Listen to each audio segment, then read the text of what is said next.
5 hewan yang dilarang untuk dipelihara. Anjing. Anjing termasuk hewan yang dilarang dipelihara dalam agama Islam. Air liur anjing dianggap najis, dan memelihara anjing dapat mengurangi pahala seseorang. Hal ini sebagaimana sabda Rasulullah SAW. Barang siapa yang memelihara anjing selain anjing ternak dan anjing untuk berburu, maka berkuranglah setiap hari dari perbuatannya 2 qirot. Hadis riwayat Bukhari dan Muslim. Ular. Hukum memelihara ular adalah haram. Hal ini karena ular termasuk hewan yang berbahaya dan juga masuk dalam golongan hewan melata. Rasulullah SAW bahkan memerintahkan umatnya untuk membunuh jika bertemu ular, bukan untuk dipelihara.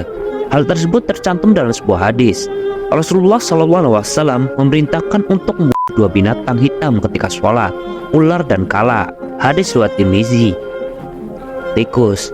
Tikus termasuk hewan kotor, najis, dan pembawa penyakit. Oleh karena itu, memelihara tikus dilarang dalam agama Islam. Karena selain tidak ada manfaatnya, memelihara tikus juga berarti melanggar ajaran Islam yang mengajarkan umatnya bahwa kebersihan adalah sebagian dari iman. Burung gagak. Burung gagak yang dimaksud di sini adalah burung gagak yang putih punggung dan perutnya. Ini burung gagak yang tidak boleh dipelihara menurut Islam. Hal ini sesuai hadis riwayat Imam Syafi'i bahwa gagak tidak boleh dipelihara dan dibolehkan untuk dibunuh. Hikmah dari tidak memelihara gagak adalah karena gagak bukanlah hewan yang akan mendapatkan keberkahan dan kemanfaatan. Cicak.